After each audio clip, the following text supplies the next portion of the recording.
வணக்கம்.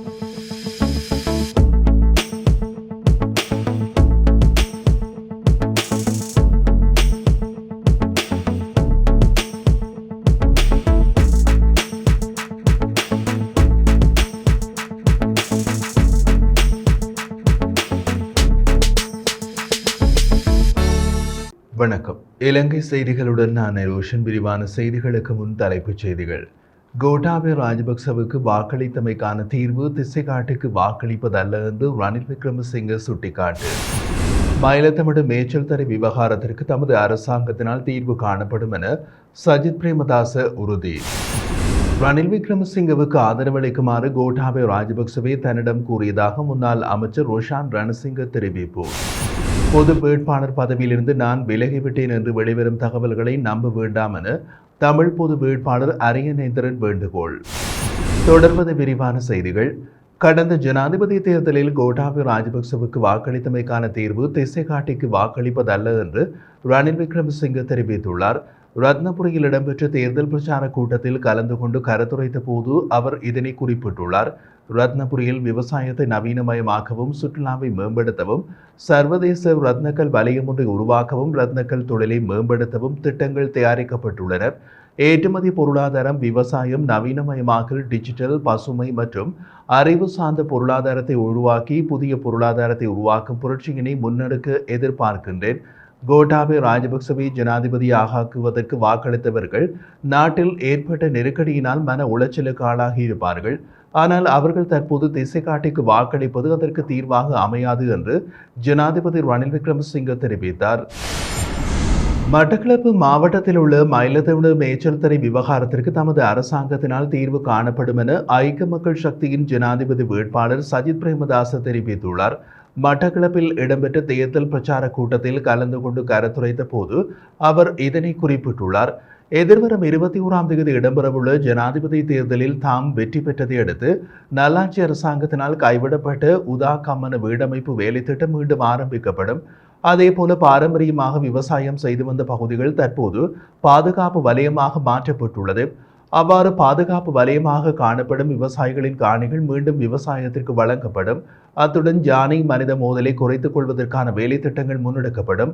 10 லட்சம் புதிய தொழில் முனைவோர்கள் உருவாக்கப்படுவார்கள்.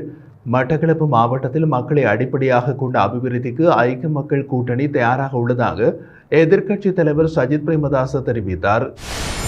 நடைபெறவுள்ள ஜனாதிபதி தேர்தலில் ரணில் விக்ரமசிங்கவுக்கு ஆதரவளிக்குமாறு கோட்டாபய ராஜபக்சவே தன்னிடம் கூறியதாக முன்னாள் மகாவலி மற்றும் விளையாட்டுத்துறை அமைச்சர் ரோஷான் ரணசிங்க தெரிவித்துள்ளார்.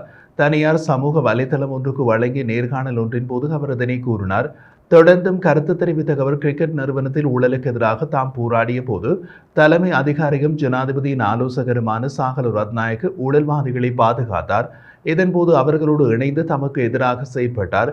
கண்டி மகாவலி ஆற்றின் நடுவில் உள்ள ஒரு பகுதியை தனது நண்பர் ஒருவருக்கு வழங்குமாறு ரணில் விக்ரமசிங்க ஒருமுறை தன்னிடம் கோரிக்கை விடுத்திருந்தார்.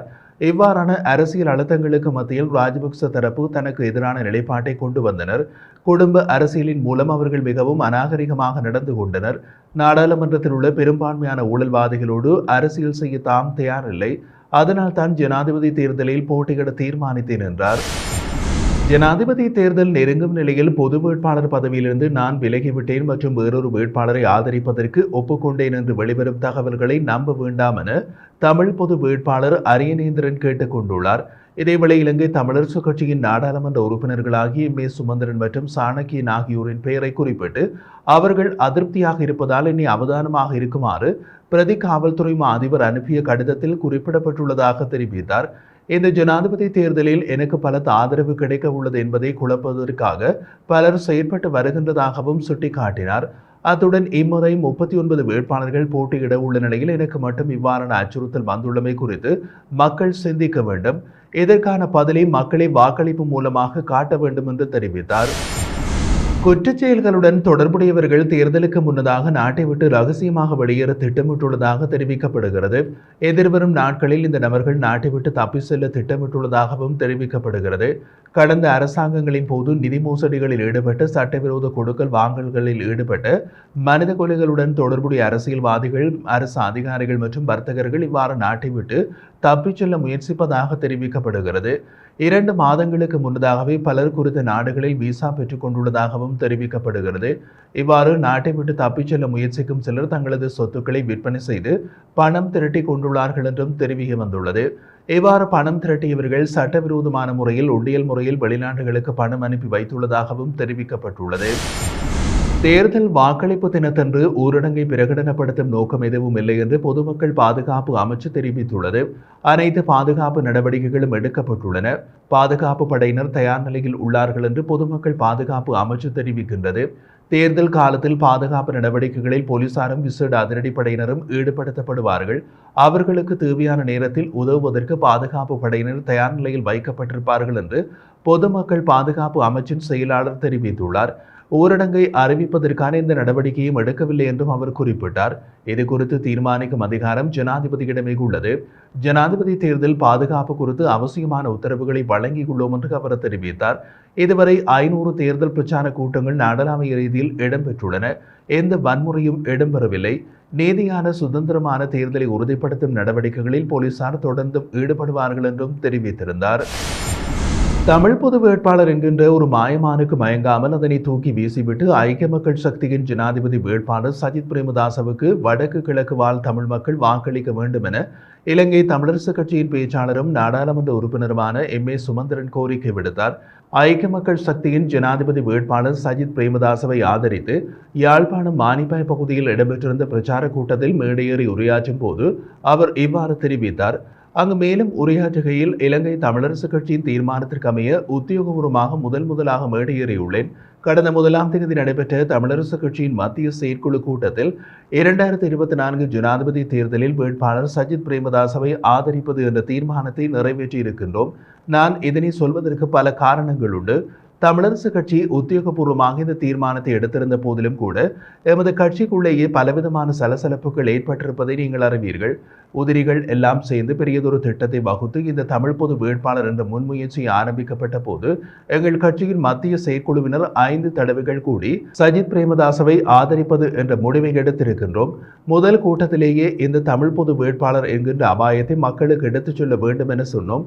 இறுதியில் இலங்கை தமிழரசுக் கட்சியை எப்படியும் நாங்கள் வழிக்கு கொண்டு வருவோம் என்று சொல்லிக் கொண்டிருந்தவர்கள் அது முடியாமல் போன காரணத்தாலேயே எங்களுடைய கட்சியில் இருந்தே ஒருவரை பிரித்தெடுத்து அவரை தமிழ் பொது வேட்பாளர் எனவும் நாமம் சூட்டி முன்னிறுத்தி இருக்கிறார்கள்.